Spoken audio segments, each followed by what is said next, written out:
Hello and welcome to the Unserious Science Podcast, the podcast where we talk about misconceptions or misunderstandings or just things which are really interesting about particular areas of STEM.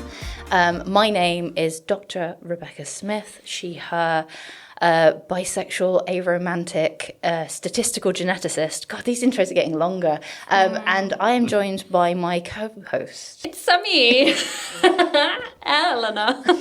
I'm a microbiologist, chaos, bisexual, she, her pronouns. I'm just going to leave it at that. Great. Mm-hmm. And do you want to introduce our lovely guest for this week? I was like, done.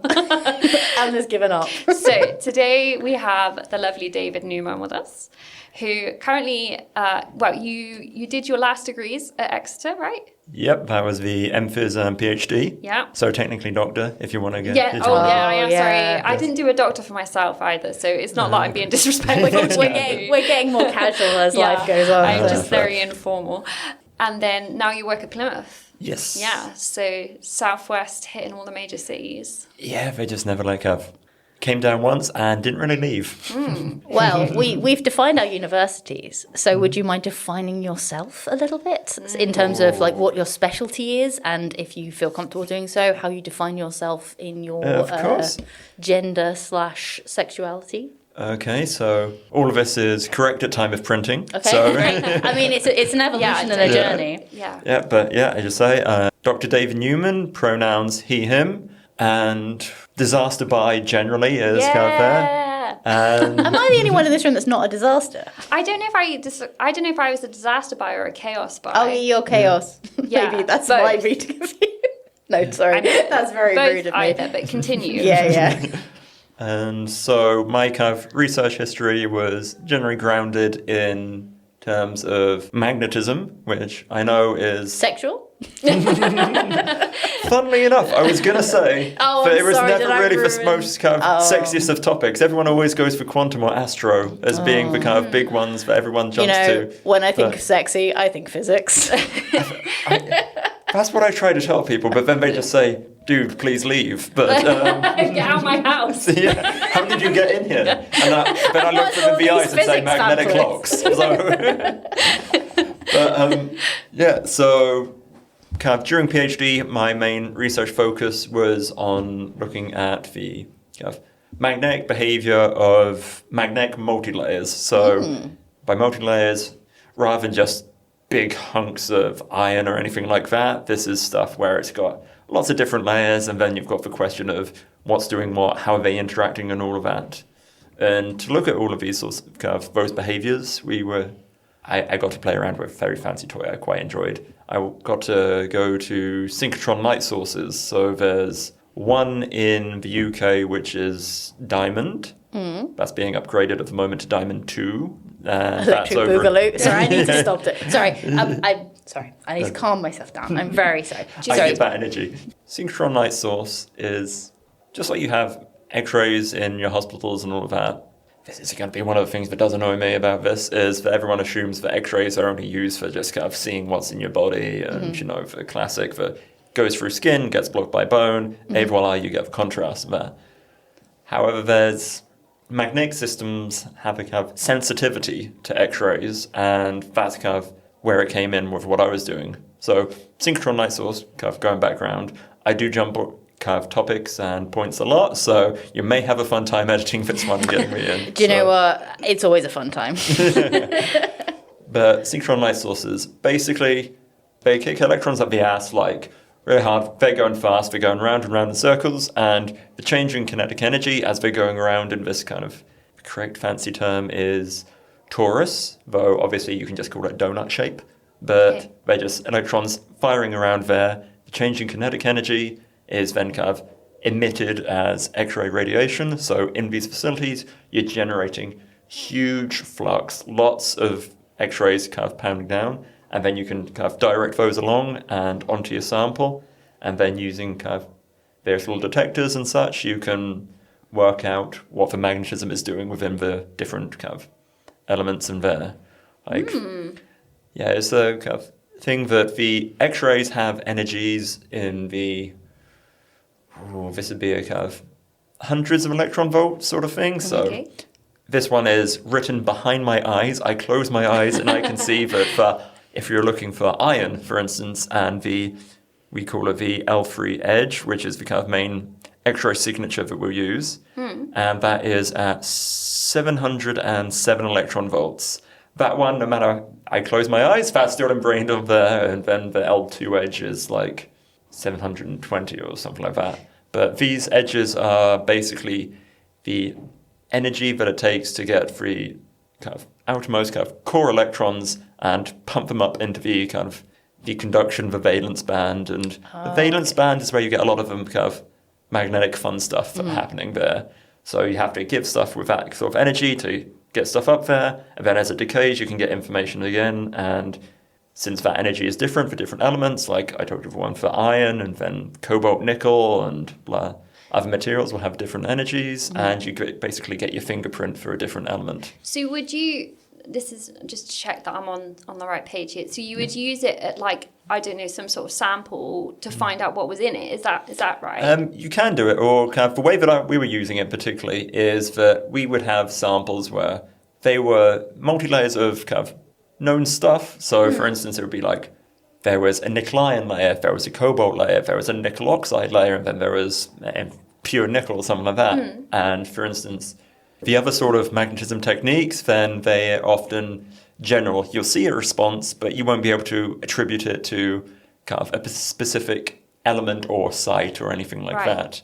So using the X-rays, you can go along and see, oh, that kind of weird resonance that I was seeing, that was only happening in the cobalt. It must be something in the cobalt layer or something to do with the interactions there. So it allows you to kind of piece apart a bit more. What's going on? Yeah. So this is where we can tie our particular fields together, because obviously as geneticists, we talk a lot about like X-ray crystallography and things like that. I was going to mention that. Yeah, so going back to old Rosalind Franklin, not old at the time, but like that was obviously her whole field, and she's one of the most important people in the intro of genetics. So that's very cool. Yeah, it's just adding another kind of feather in the cap for X-rays and what they can do. So Exactly. Yeah. It's photo 51, isn't it? Yeah. The X-ray crystallography Very of the cool. double helix. Yeah, it is cool. All of this, so you're like beef. this is going on strong, but continue. So I heard you thought Magneto was lazy. I don't want to retract the hate. I know I love Ian McKellen, I love Michael Fassbender, and I love I so forgot much about of Michael Fassbender. For shame. I mean, Michael Fassbender. Just want to state our claim, Ian McKellen, queer icon, amazing man, as far as we're aware. Treasure. I have his At autograph. time of recording. fantastic. Yeah, it's I won't tell the story of how I got it because it's long and boring and. Yeah, but I think with Magneto is you see in most of the films, but he's always doing the same sort of thing with he'll take a little block of magnet or something and he'll move it one place to another, and he can be doing so much more. Is I think my problem with it. Just maybe he doesn't even really know that he can do more, but still, just that's my kind of. He did something with blood though, right? Do I remember that right? Yes, there is a whole thing of iron blood, and I don't know whether it is kind of the classic thing of comics there and all of that kind of fiction where the power scale will go from 0 to 100. I think someone is strong enough to. I think one of the things that gets me is in the comics there's one point where Magneto reverses the polarity of the planet. Which, north... the magnetic poles flip, you mean? Yeah, exactly. Okay. Was it geomagnetic reversal? Yeah. Where north becomes south, south becomes north. Everybody's compass is breaking. Yeah, the magnetic, not geographic, of course. And that does, I believe, happen, because I remember looking into this, but it takes, I think, across millions and millions of years, there's been like 28 occurrences. Or something like that. That's more than I would expect. I don't know what. And it's weird, but yeah, I guess like you don't think about like those huge. I don't know. Is huge change when the poles flip?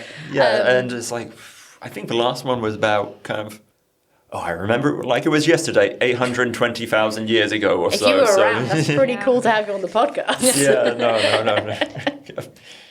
Yeah, but so you have that, and then you have other times where it's like, oh no, he can't lift a train or something like that. And it's like, how do you balance the two? And then there's so many different logics, but still, like, that's one of the most outlandish ones. And it's like, yeah, good. I love the imagination, the innovation, great. No notes. But so much of the rest of the time, it is just moving things back and forth, and I feel like he could be doing more. So what would you want him to do? What potential is there out there for magnets? Okay. Also, like, because he is, I mean, he's not like a true villain, is he, Magneto? Is it? Yeah. He's kind of one of these, like, morally grey characters. Yeah, not quite. I don't know. Anti-hero, potentially. Well, he's not really a hero either. He's just sort of like I guess he's more like Loki.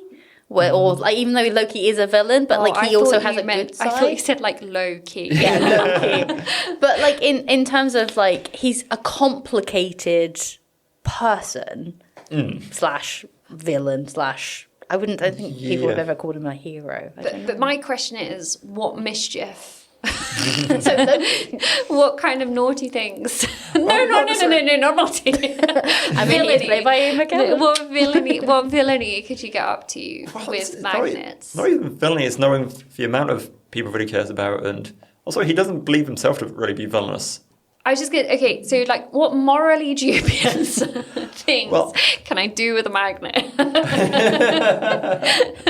Okay, that should have been the quote in my thesis. Just what morally dubious things can I do with a magnet?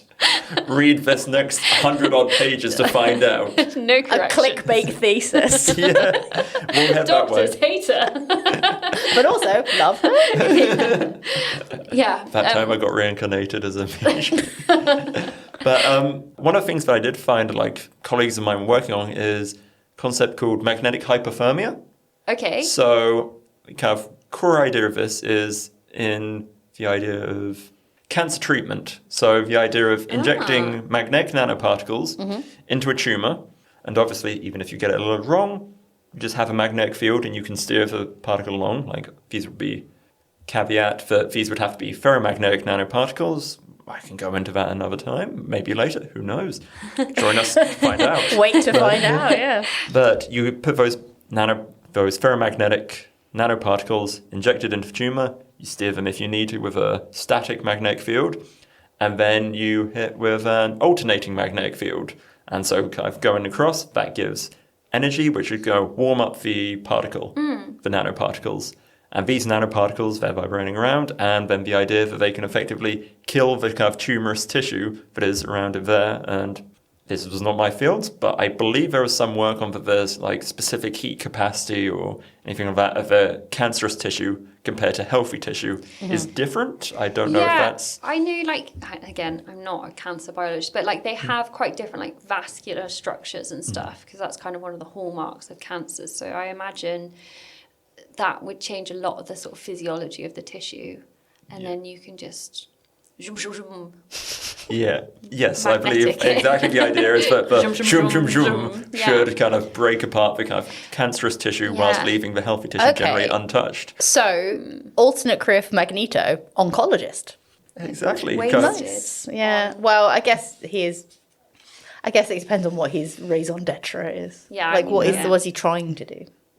Okay, great. That is one. a great Next one. option. Yeah. Yeah, and I think as well, Faye's kind of one of the titles that they always give him is Master of Magnetism. And it's like, yeah, good. And then they always give the thing of that his powers envelop the entirety of the electromagnetic spectrum. Okay. So that's a lot of like being able to control light, and he never really uses it to be invisible. It's like, surely if you can control the electromagnetic spectrum, you can switch visible light. If we're kind of create a perfect emitter, a perfect absorber, or anything like that, using his kind of abilities there. So That's pretty cool. And also another alternate career, magician absolutely, Or sure. Bank robber. or bank robber. Yeah. Yeah. Again, One of I'm these. going more whimsy. TSA of the kind of airport kind of security sort of thing. Yeah. Yeah. Be able to look for all of the different ones and Yeah. kind of the entire electromagnetic spectrums, was it radio waves, microwaves, infrared, visible light, ultraviolet, predicted my X-rays, question, look. gamma rays. I feel like you could do a lot with microwaves as well. Oh, yeah, absolutely. like you'd never have to reheat his dinner on the stove. Say radio waves as well, communications. Easily send those off. If you really want to, we could probably then change them, like changing different signals. See, so many options, and he's just not doing things. Yeah. I mean, I always thought Magneto was probably one of the most powerful villains out there. Yeah, But he's scratching the iceberg with what he's just showing, right? Oh, yeah. Like the tip of the iceberg, scratching the iceberg. That's not to say he's exploring the tip of the iceberg as like the showing of his powers. That's cool. Okay. Exactly, and so kind of electromagnetism is kind of a phrase that we often hear because kind of links between them are well established. If you really want to subject yourself to it, there's the Maxwell's equations you can dive into. And one of the kind of core concepts that comes out of those is that a changing magnetic field will then induce a kind of electric field or electric current, And an electric current induces its own magnetic fields and these sorts of kind of interconnectivity. So in theory, if you're the master of magnetism, then by rights, basically you can control electricity and all of the little joys and fun that he can do with that. So he could also be Palpatine. Yeah, exactly. This is kind of this is an outreach demo that I used to do a lot and I kind of used to really love doing is you get a magnet and you drop it through a copper tube. Okay. And if you've ever done this one, you'll see that the magnet gets slowed down as it's going through. And so you've had plenty of time to like catch it. I used to do this one at like kind of outreach fairs and all of this like all of the time. Loved it. Because then you could just see the kind of kid who'd been watching from like across the hall and their eyes just like, whoa. This man slows down time. Or he can control gravity. So many interpretations. And what I loved about this is, so then you can ask the person like, okay, how does this actually work? Why does it work? And so, simple thing, they'll be like, oh, I know this one. I know North Pole and South Pole. It's obvious that the magnet is North Pole, and then the copper is the South Pole, and then they're kind of repelling each other. And then it's like, okay, but if I just put the copper tube on the side and put a magnet near it, and you'll see that it's not magnetic in of itself. And this is because of that interplay between the electricity and magnetism. So as you're dropping the magnet through, that is obviously there's the changing magnetic field. Yeah. Which copper, it's an electrical conductor. Yeah. So then you're creating a current, which is then going up and along the copper tube. And that current, that eddy current, is then creating its own magnetic field, which is then kind of acting as a brake to effectively slow it down. Yeah. And that's kind of why that slows down. And it's so this is a manifestation of what is known as Lenz's law, which So many rules in physics. Yeah. there's so many rules and laws. Yeah. You can see why so many kind of physicists and media then break bad and decide to become criminals because we just get tired of them all the day. Just had enough of it.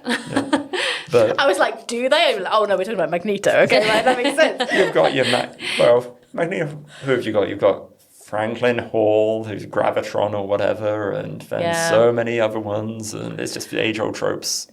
Did you say eddy current? Eddy currents. Okay, so why does Magneto not have a sidekick called eddy current?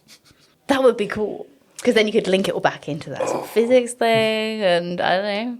Marvel, if you're watching, if you're listening even, then I think they've got enough ideas, to be honest. There's so many villains and heroes and anti-heroes. Exactly, and it's just going back to the Lenz's law, Yes. which always amused me, because Lenz's law basically says magnetic field will act to oppose any change that kind of creates it in the first place, which is why you can't use the eddy currents within the copper tube to like forever be making it speed up effectively, because otherwise people be like, oh, if you create a magnetic field, surely then you can make it so that it just keeps on boosting and boosting and boosting and that sort of thing, which is why, if you've ever heard of the concept of rail guns, they have to have kind of a lot of alternating to make sure that they're kind of switching across and switching with currents and such, so that they're going in the correct way, and why they've got rails on both sides so they're reinforcing each other to create the projectile motion behind it.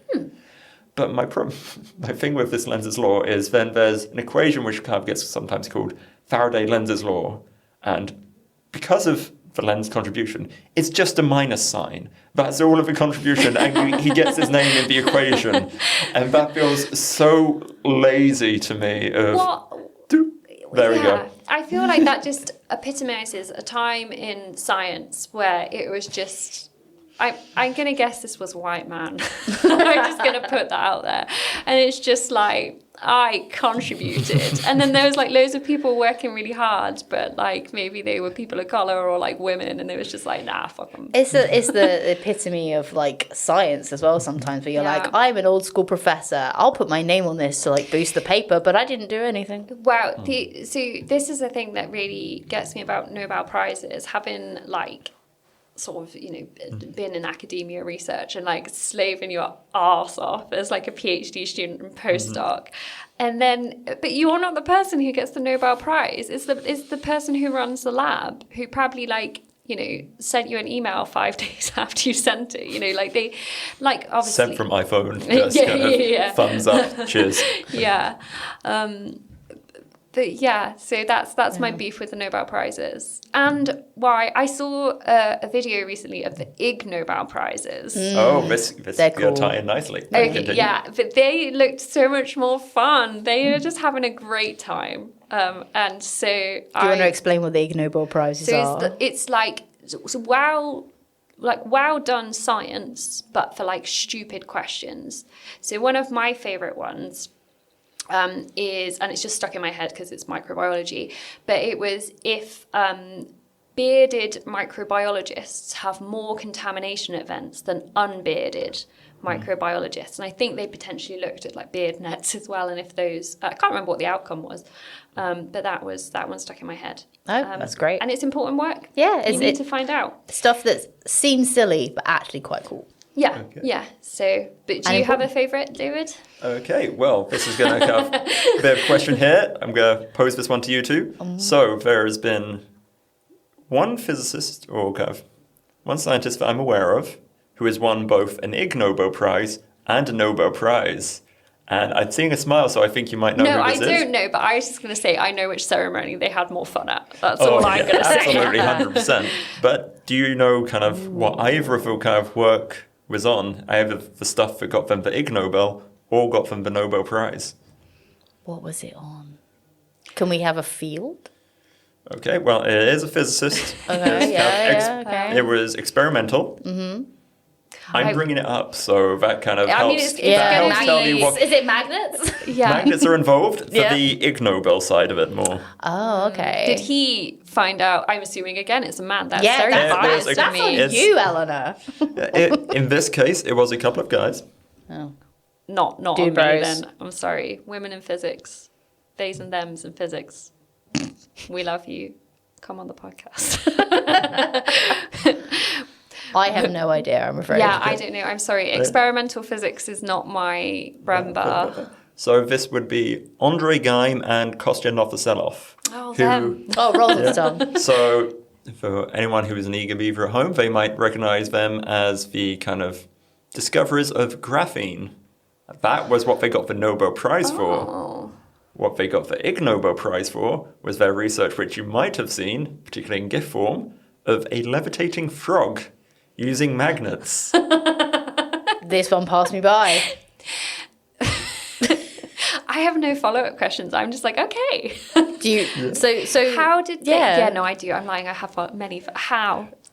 Why? What? When? Who? Well, we know the who. That's the one we don't know. I can tell you that it was the University of Manchester, I think, was where they were at doing this research. There's a couple of ways to do magnetic levitation. Obviously, there's the one of kind of having like poles next to each other, and then they repel. And if that's greater than, say, gravity in that situation, then they're going to levitate. But then there's also this one, which I'm a bit rusty on this, kind of going back to an earlier point about magnetic types. I mentioned ferromagnetism, that's subclass within this, but we have what we have two types of, I'm going to say, broad magnetic phenomena, because I can't think of a better way to describe them. So we've got what we call diamagnetic and paramagnetic. Okay. And kind of both of those involve different things in that But importantly, diamagnetic kind of refers to the tendency of material to oppose a magnetic field. So the magnetization induced as a result of it kind of tries to push away.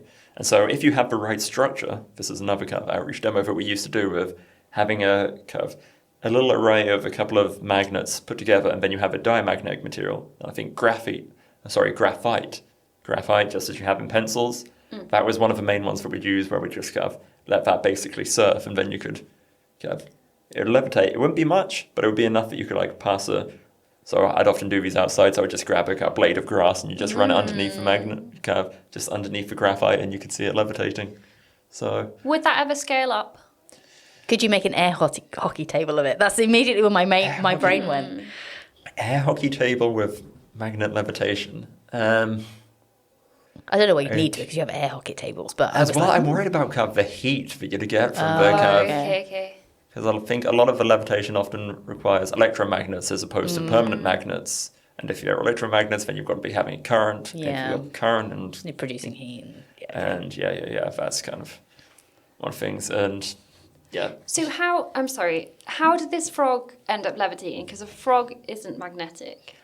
I think it was that there was, I'm going to have to check this, but I think it might have been the iron in the blood, or whether they injected it with, I don't know, kind of things. This brings us back to Magneto, because in X2, I believe he does exactly that. The whole too much iron in your blood. Yeah. But basically, I can't do any McKellen impersonation. I have just messed up to that. I don't know what accent was. I was going to look past it, but if you want to talk about it, we can.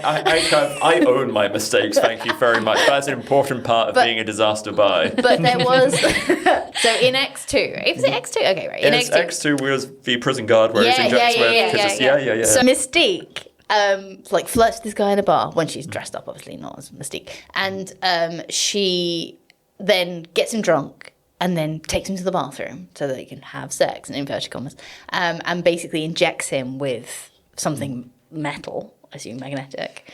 And then when Paramagnetic metal. Yeah. And he goes to, and then the next day he goes to work, which is looking after Magneto in the prison, and he sucks out the metal from his body, killing him, obviously. Yeah.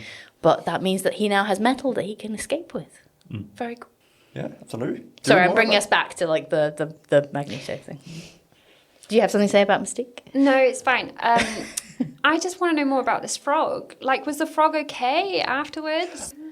I mean, Ellen, I hate to tell you this, but there are a lot of animals who die in the name of science. No, but listen, my thing is,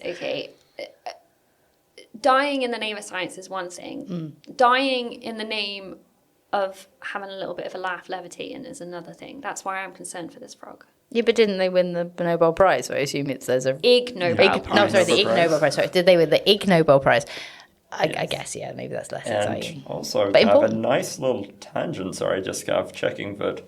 Sorry, it was only Andrei Geim. Kind of Kostya Novoselov was for the graphene, but he wasn't with the frog, because one of the other people on the levitating frog was Michael Berry, who I believe was at University of Exeter. So there's a nice little kind of lovely to have you, Michael Berry. Maybe we can get him. Is he queer? Can we get him on the podcast? I just want to know about the frog. Levitating frog, I can tell. I believe the frog was fine afterwards. Oh, thank God. But then they just exited it and just probably. This was work that was done in 2000, and I don't know the lifespan of frogs. I will fully disclose this. It probably depends on the size of the frog. Yeah. So if it's a small frog, probably dead. Yeah, I just... R.I.P. frog. Hero frog. Dying for a purpose is one thing. Dying for a laugh is another. To be fair, Elna, do any of us die for a purpose? On that cheery note, then let's move on. One thing I would like to say is about the synchrotron light sources. One of the things that I always loved about them is you'd go along and you'd be part of your kind of beamline team, because these are huge facilities, so they've got limited time, limited resources. So everyone has to bid to say, I want to do this experiment. Okay. Can I have like this much time, this many days, which is usually like a week is the sort of allotment that they have. Wow. And obviously you don't get that much time. we'd end up having to bid at both the one at Diamond, Didcot, Oxfordshire, and then there was another one I used, which was the Advanced Light Source, which is over in Berkeley, California. So I'd have to go over there a couple of times. Oh, what a hardship. I'm going to save this. I'm going to save this now. Everyone would give me that look. And I'd point out that because we have limited time, would be in the buildings basically 24/7, just trying to get more and more data and running more and more scans. And So I was outside. probably the only person to go to California and come back more pale than when I left. I've been in a basement for weeks. Oh, No, there's shame. like distant windows. Like I could do a walk around the kind of the Toroid Ring or whatever, and then just gleam at the kind of windows out over in the distance. But yeah, but yeah. What does it look like inside? Oh, it depends because I would love this. At Didcot they have they're called hutches is the sort of thing they use. So they're kind of little self-contained things. So you've got the control hutch, which has all the computers where you can run and you can effectively, bunny ears, drive the equipment, aligning kind of the X-ray beam and all of the other wonderful stuff. Then you've got the practical bit where you can set things up like if you need a certain end station or I know you're really having trouble aligning or you're trying to get it down to pressure, the stuff where you actually do the kind of, I don't like using the term nitty-gritty, so I'm going to use the place where you do all the kind of minutiae tweaking and all of that sort of stuff. And then it kind of goes on all the way and then it kind of goes to the main central ring, which kind of goes all around. But basically these are like little kind of not spires. Basically kind of spokes kind of almost coming off of a wheel at tangents to the circle itself. And there are loads of these, and these are different beam lines, and some of them doing different things. So some of them being more kind of biological science based, and so being using the X-rays in that sort of capacity. In our case, we were looking more at the material science ones. Yeah. The material science ones, and from there they can make certain changes, like having certain magnets around so that you can instill certain behaviors, or then you have the imaging ones and all of the other little things. And the bit that I always loved about those is you'd be part of a team. There'd also be for people who are already there. And those people would come from virtually everywhere and just see all sorts of walks of life. And there's this kind of weird camaraderie when you're kind of 24 hours a day, 7 days a week. Like, you're lucky if you're able to sleep on the same day that you woke up, basically. And particularly if you had to pull the night shift, which guess what, when you're a junior little PhD student, you have to do your dues. And so, yeah, working plenty of those and just those weird experiences where you'd be walking around the ring, you just went to like get a snack or something like 2 o'clock in the morning, and you'd see someone else kind of walking around the ring and you just do the little nod and it's like, I see you too have pulled the short straw. And then for a couple looks at you share of like, yep, this is what we're doing. And yeah. Oh, this is a story. This is a story about kind of how heartbreaking science can be. Okay. And I'm going to avoid names. And this is... say it. Name and shame. So I was on a beam time, and there was a colleague who, some of his colleagues had then said, we want to know whether we can measure and look at this particular aspect. So I think it's chromium. They were trying to see if they could detect chromium in the samples that they'd made, which were topological insulators. That's a whole fascinating topic. Feel free to go down the rabbit hole if you so wish. But like, can we look at chromium? And he said, yeah, sure. And he was going to do a night shift, and he was like, I'll tell you what I do. We've just loaded up the sample. I'll wait for it to kind of get down to, you want low pressure for these sorts of things, because otherwise you're going to kind of obfuscate and kind of block the light, and effectively with air particles and stuff like that. So I'll run it down to pressure, and then I'll just do a look, and then I can put the sample back in and ready for everyone to wake up in the morning, and you can continue as if nothing happened. I'm just taking this night out of the time.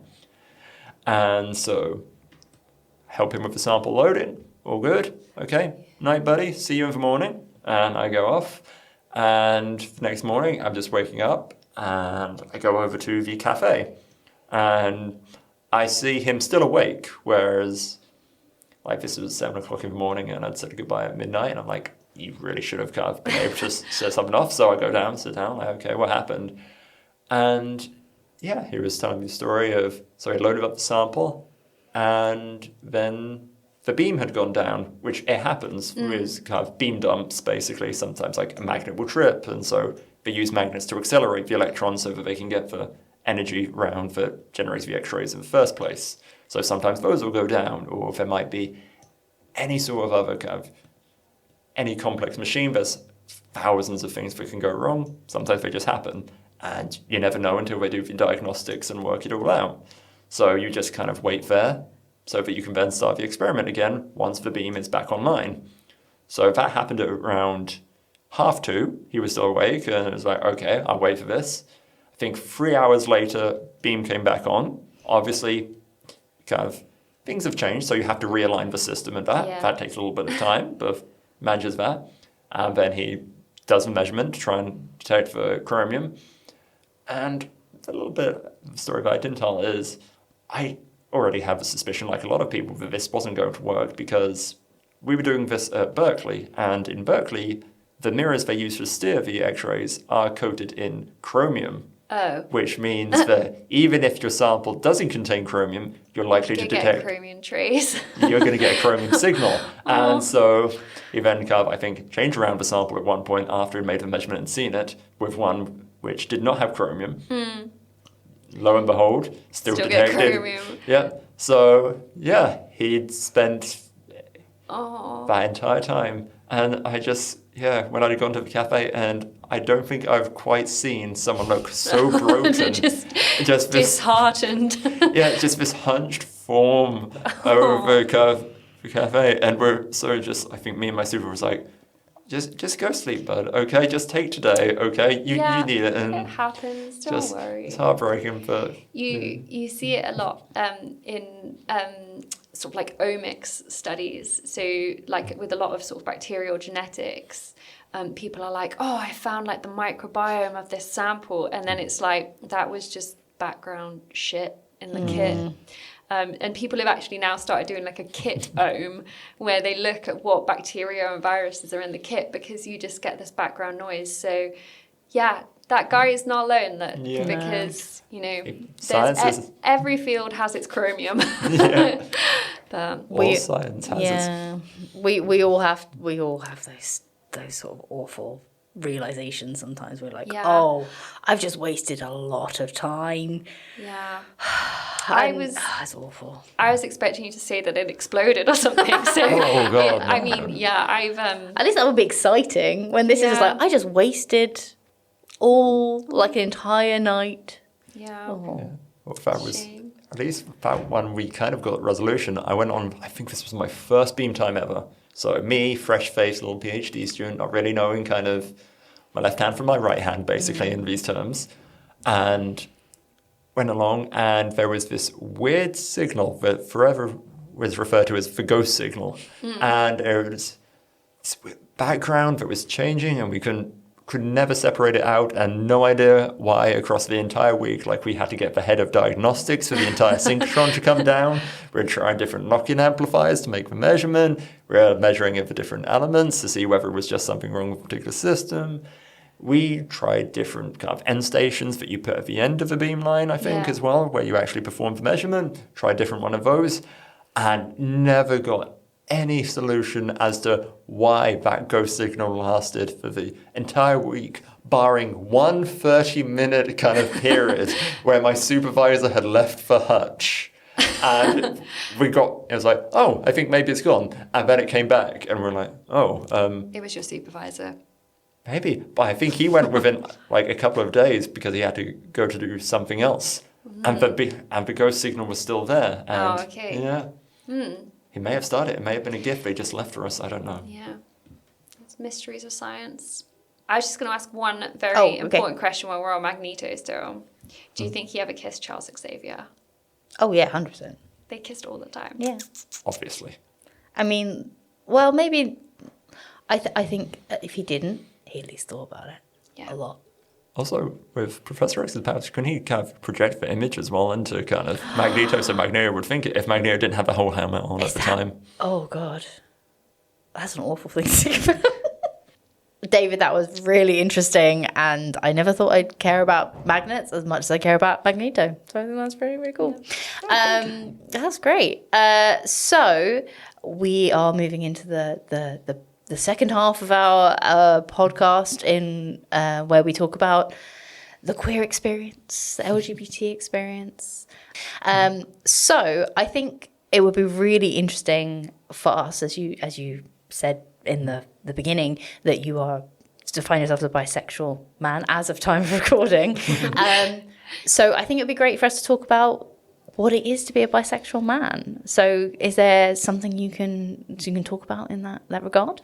I've spoken to a lot of people before who've pointed out that it's quite underrepresented and often invisible. And I remember I bought a book, I think it's The Heat Mitra, Bisexual Men Exist. And I remember reading that and seeing how much of just the perceptions of bisexuality, often more kind of femme-focused. And that in terms of, you think of, I remember, was it Nicki Minaj who was saying that kind of her early career, she was encouraged to like play up and kind of bisexuality and the sort of thing of like, when it comes to femmes, that it's just like, oh yeah, I'll sleep with men and women, and that's just kind of used as a whole kind of fetishization, sort of thing.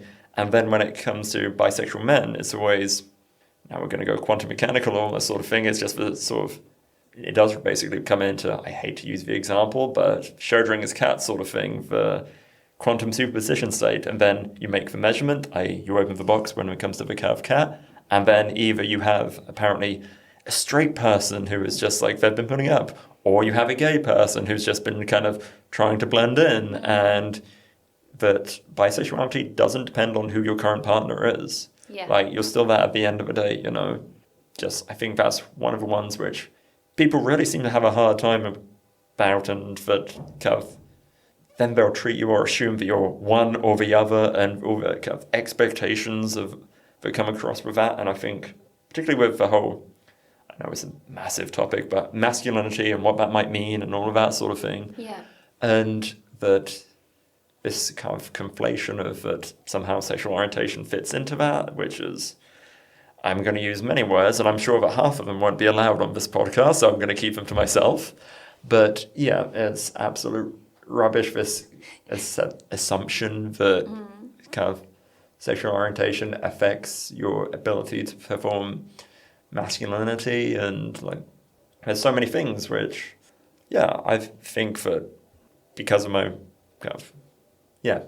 orientation, that I found that quite liberating from the template of masculinity, that this kind of almost straight line sort of thing. Where do you fit on the line? Are you at the level of assembling your own furniture? Are you punching bears for some reason? I'm in the UK. Where would I find a bear if that really was my intent? But anyway, Probably. Presumably, but I would rather not. Just kind of, I like going to zoos as well. Yeah. Red pandas, adorable. Love those I love guys. red pandas. I know. I love all of the animals which have those kind of little grabby hands. Yes. And the masculinity and like saying that sort of stuff about kind of, I find red pandas cute, and the idea of kind of the traditional ideas of masculinity that you can't find something cute or you can't find it adorable and that. And yeah, I think I felt a lot freer after I kind of realized about myself that I was bisexual. And a tale as old as time is that when I was a kid, I didn't really realize what the options were. Yeah. And that kind of, I say options as if it's something you just choose, but just kind of didn't really realize there are different ways of being, I guess. Yeah. And that they were all okay and equally valid. It was just that some of them get more screen time or whatever than anything else like that. Like whenever you have a video game and they have, you can play as any of these characters, and there's one character who they push on all of the marketing material or anything like that. And it's like, no doy that that's going to be the one. Like, we found that 80% of players always chose this character or this faction. Yeah. And it's like, yeah, you plaster on everything. Everyone's just going to jump for the kind of the poster boys of it. And so I think that was a long thing of realizing that, yeah, bisexuality is something happens. Like when I was a kid, it always seemed like that idea that, that's just other people, that kind of, like winning the lottery or anything like that, to give a cheery example, that it happens to other people. It's not you. You just kind of fulfill the kind of societal obligation that you do X, Y, Z, you go to school, you get a job, you get married, you have kids, you retire, and blah, blah, blah, blah, blah, on the step ladder of all of that sort of thing. And life script. Yeah. And I think that, since coming out as bisexual and really immersing myself in queer spaces, that's really opened my eyes to the validity of so many different kind of experiences, way of living, and life directions. What do you think is something that we can do to help, I guess, bisexual men especially be comfortable expressing themselves and saying that they're bisexual? Because I think a lot of it is fear of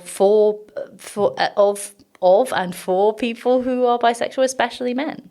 Oh, that's a big question. A lot of responsibility there. Sorry, Yeah. it's just ideas, I guess. As the duly delegated response. Yeah. No. As you're the one person. But yeah, no, this is one. I think as well, one of the points I'll make out is that bisexual men who are in kind of relationships, whether they're kind of heteronormative passing or not, it is kind of being clear that your bisexuality still persists even though you are in a relationship. Like, I've been in my current relationship for coming up to it's tomorrow, it will be 8 years. Oh, congratulations. Thank you. And so 8 years, and then people assume so my partner is masculine, and so this idea of like, oh, so you must be gay, and it's like, no, even though you're kind of perceived that way. As well, my partner is kind of non-binary, and so that kind of factors in as well of, I'm going to draw to that kind of elephant in the room with the fact of bi, the amount of people who think, bi is too, and that therefore is talking about the binary that you say. Whereas, bisexuality is attraction. The way that I've always defined it and always seen it is attraction to genders like and unlike your own. And that's where the kind of binary comes in rather than saying anything else, which, that is a bugbear of mine, which if we're going through the topics of kind of things that, this is the David pissed off episode, then that's kind of the latest edition.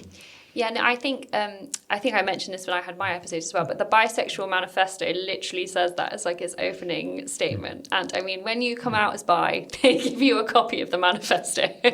Your bisexual fairy godmother appears and hands it to you. I like exactly. that. It's on my shelf at home. Yeah. Exactly. Yeah, it's right next. Yeah, right next to that copy of Bisexual Man Exists as well. There you go. That's all you need to read. So I was going to ask as well, because I know I've just found out you coach as well as play for ISCA. Is it ISCA Apollo? Is that right? Yeah. Yeah, if we want to get the full title, it's like ISCA Apollo Football and Social Club. Football and Social Club. Yeah. So now correct me if anything I say is wrong, because this is an inclusive football team local to Exeter. Correct. So, I mean, the FA, the Football Association, has got in a big old mess recently around inclusion of trans people, especially in the sport. So I don't know if you want to speak about ISCA. So is it mostly LGBT people on the team? Obviously, do you get to play in a league? How does it all work being inclusive when football is not necessarily always an inclusive space? Get my grammar correct there. Yeah, so obviously that's the thing, kind of FA with their laughable kind of claim that football for all, but we're going to then throw the door into kind of people's faces when they're trying to play the sport. So there's lots of different ways with football, and so we do have a team in what is called the Ability Counts, which is for kind of people particularly with kind of disabilities, and kind of that's a league, and several of our players, like there's overlap between like neurodiversity and LGBTQ plus kind of identities. And so many of our players are there, and so we do have a team in that league. Yeah.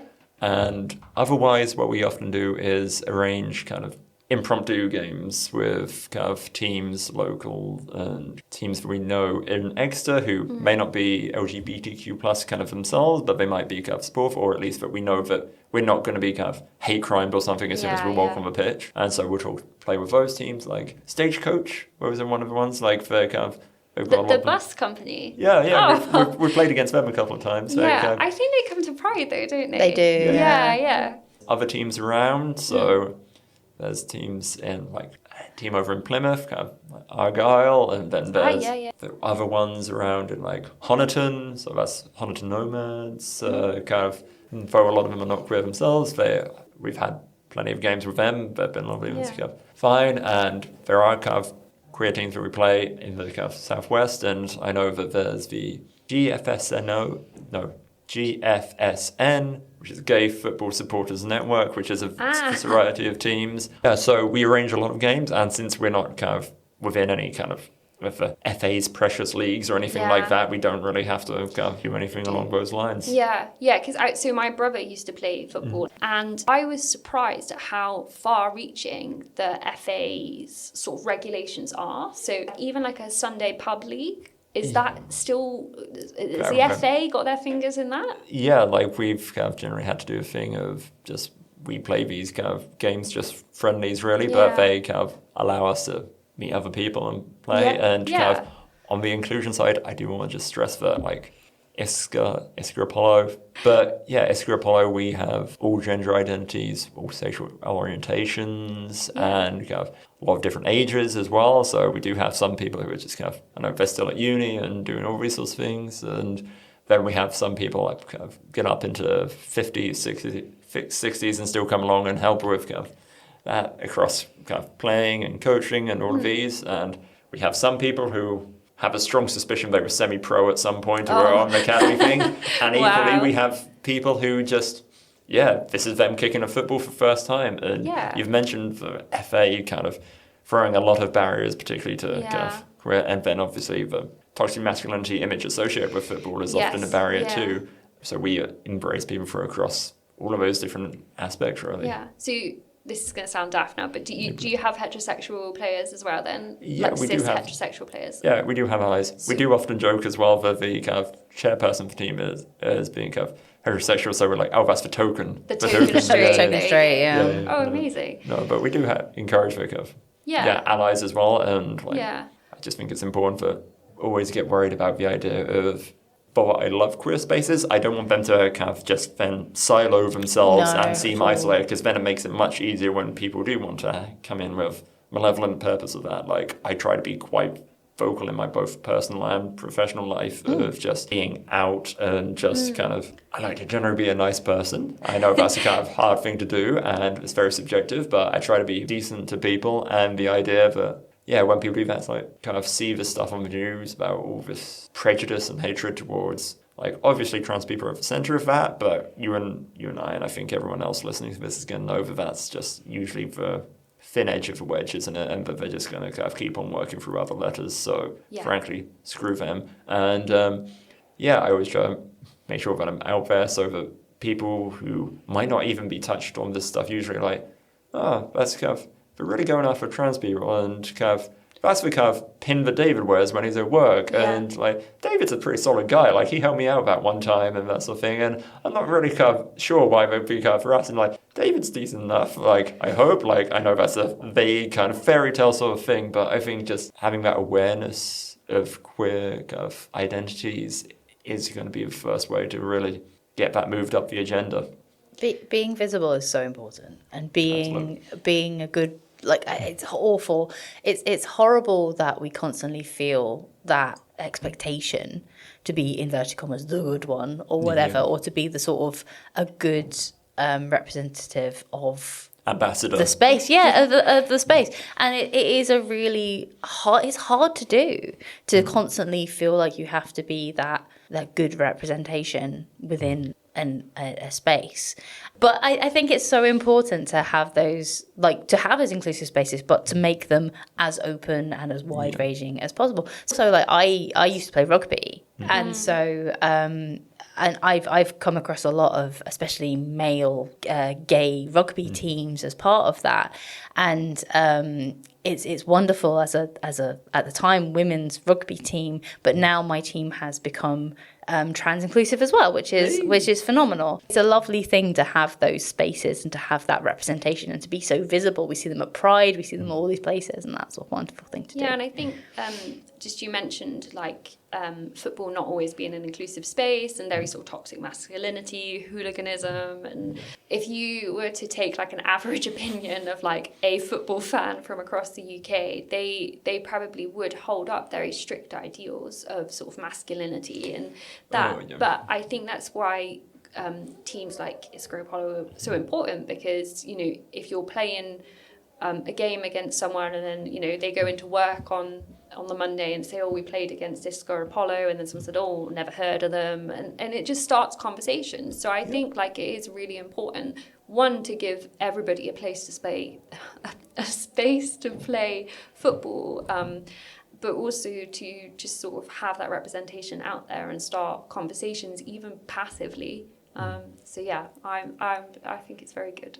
I think as well, like being in these kind of queer spaces and being able to share elements of you without having to think of, oh, there's going to be so much kind of backstory or kind of reasoning I'm going to have to do beyond this. Explain so much. Yes, when it's I don't understand why you can't do this. And it's like, so I now have to explain to you the entirety of kind of why British politics has made this such an absolute faff for me to do X, Y, or Z, or just different other terms, or just knowing why something is important and these sorts of things. Like, I think then within these kind of queer spaces, often there is different senses of humor and kind of different levels of sort of thing. And like the whole big concept of media and the projection of kind of, oh, trans people are a threat or any whatever nonsense they've decided to be parroting out there. And no, it's just absolute. I'm going to use just kind of bullshit because I can't be bothered to mince my word. But yeah, I just want to say to kind of all of the trans and non-binary people out there that kind of you are loved in queer spaces, you're loved in kind of so many other spaces even beyond those, and you know yourself better than anyone else on this earth. So kind of, you know what's best for you, and it's ridiculous for people who try and tell you otherwise. So where you can find those queer spaces, find that joy, and know that just because the media says something or tries to project an image, that doesn't necessarily reflect how the people around you. Start with the kind of your backyard, you make that nice, and then maybe you can make the world a little wider than that. You can make that nicer too, and then maybe that just kind of builds on and builds on. So just look after yourself, and any act of self-care in that is often an act of revolution if you want to look at it that way. So yeah, and I think especially in the southwest sometimes it can feel quite isolating, because I mean I'm pretty sure that only Exeter and Plymouth are the only cities in Devon, am I right? True. I will stand corrected if that is incorrect. I don't know if Truro does Truro count. It's in Cornwall. Oh yeah. I'm so used to them being bundled together, which is the southwest. Yeah. So the southwest, we're quite sparsely populated. Public transport's often questionable at best. But I think, you know, even, and Exeter's not a particularly big city, like Plymouth is bigger than Exeter.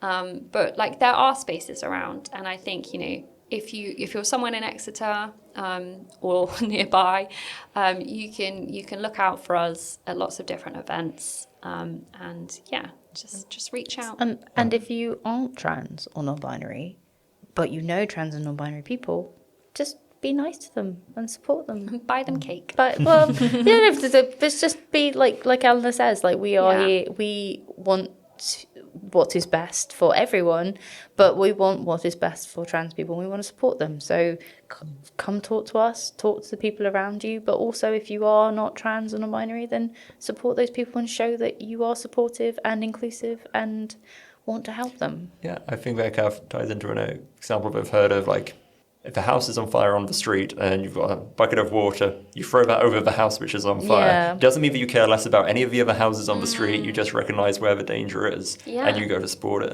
or support the people there and stop the danger. And a lot of the language that is used to target trans people now was what was used for queer people in the 80s, or gay people in the 80s. So, you know, we recognise, we see what the fuck is going on, and we wanna help. I think one thing I would just say there as well, they say in spaces in Exeter, equally there's spaces online. There are places, you don't need necessarily the internet, but it can be a dangerous place. It can be a place of wonderful connections to be made. Definitely. Yeah. Well, thank you so much, David, for coming on and talking about your PhD and magnets and Magneto. And thank you so much for sharing about yourself and things which are important to you.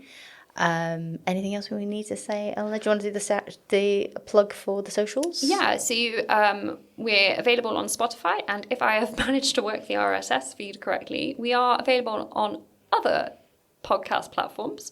but I can't remember which. Mainly on Spotify, I think is a thing. We're using Spotify as our host, so there we go.